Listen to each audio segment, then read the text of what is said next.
You ever felt a kind of pain that no one else can see? Like a deep internal bruise that just changes how you see everything and even how you see yourself?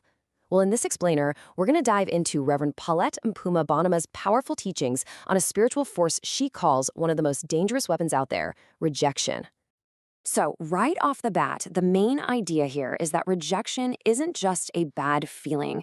No, it's way more than that. It's described as a spiritual weapon that's aimed right at what the teaching calls the spirit man, basically, the very core of who you are. This means we're not just talking about emotional hurt, we're talking about something that can totally mess with your faith, your relationships, everything. So, how does this thing even work? Well, according to this teaching, it's super stealthy, kind of like a sleeper agent. It can just lie dormant, sometimes for years, just waiting for a trigger. You know, a painful event, a betrayal, and then boom, it activates. Its whole mission is to push you to the margins, to make you feel completely unlovable, and to just slowly but surely kill your spiritual life from the inside out. Okay, to really get a grip on this, the sermon looks at the stories of two women from the Bible who, believe it or not, had the same name, Tamar.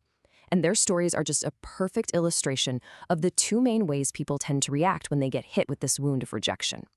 And when you put them side by side, the difference is, wow, it's stark. You've got Tamar from Genesis who, when she's rejected, fights back. She gets rebellious, defiant, and she goes after what she feels she's owed. But then you have Tamar from 2 Samuel, after she's horribly abused and then just cast aside. She completely withdraws. She sinks into what's described as a spiritual death. I mean, it's the exact same wound, but two totally different reactions. And this is the gut punch moment for the second Tamar. Her cry just reveals this profound truth that the sermon really hones in on. The act of rejection, of being thrown out and made to feel worthless, that was actually more damaging to her spirit than the awful violence she'd already endured. It was the rejection that truly broke her. So if this thing is so destructive, where in the world does it even come from? The teaching digs into all the different sources, or roots, that can plant this seed of rejection in our lives. And a lot of them, well, they start when we're very, very young. And yeah, a lot of these roots really do get planted in childhood. Things like not getting enough attention from your parents, or worse, abuse. Or maybe it's that constant comparison to a brother or sister that just creates this deep down feeling that you're never going to be good enough. Even things like really harsh criticism or the instability of a broken home, they can all leave you with this nagging sense of being unwanted. But hey, it's not like you're in the clear once you hit adulthood. Rejection can grab hold later in life too, usually through some kind of major crisis. A crushing financial loss, the absolute pain of a divorce or being cheated on, or the grief of losing your partner. Any of these can trigger those same feelings of being abandoned and worthless. Okay, so once these roots are in the ground and they start to grow, what does a life that's been shaped by rejection actually look like? Well, the sermon lays out a whole range of consequences that kind of ripple out and touch every single part of a person's life.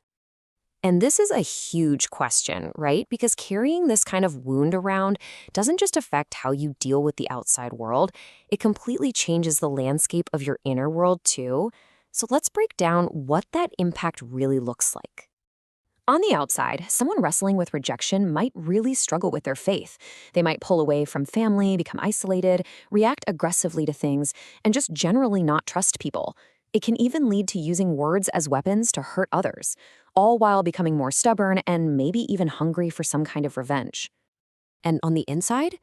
Oh, the damage can be just as bad, if not worse. There's self-rejection, which looks like low self-esteem and shying away from any kind of challenge. Then there's the fear of rejection, which can make people quit relationships before they even get serious, just to avoid the possibility of getting hurt. And all of this can lead to this cycle of self-condemnation, which often spirals into anxiety, worry, and depression. All right, so after laying out the problem in such detail, and it is a heavy problem, the teaching doesn't just leave us there, which is the good news. It actually offers a spiritual path toward healing, a way to get to the root of this wound and start the journey back to being whole. So the solution is laid out as a 3-step spiritual process. The first step, and this one is pretty radical, is to forgive everyone, not just the people who hurt you in the past. The teaching even implies this idea of pre-forgiving people for future hurts. Wild, right? The second step is to receive a totally new identity, what's called the spirit of adoption, which is this powerful way to see yourself as chosen and wanted, not abandoned. And finally, step 3 is to make an active choice, to trade in all that hurt and pain for God's healing and love. And this quote from Isaiah really brings it all home, doesn't it? It gets right to the heart of the final takeaway.